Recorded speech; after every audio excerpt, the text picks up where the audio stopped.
सर्वांबरोबर किंबहुना अधिक दर देणार, टाकळीच्या भीमा कारखान्यावर वार्षिक सर्वसाधारण सभा.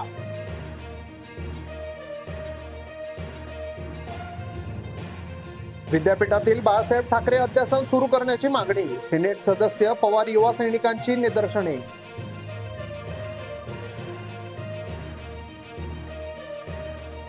राज्यात पुन्हा महायुतीची सत्ता येणार, यलमार मंगेवाडी आमदार शहाजी पाटील यांनी सत्कारावेळी व्यक्त केला विश्वास.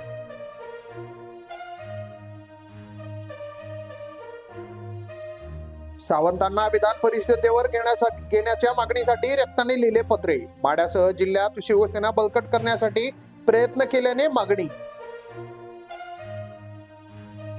वडदेगाव जवळ पाठलाग करून अवैध दारू पकडली, दारू जीप असा 15,50,000चा मुद्देमाल पोलिसांच्या हाती.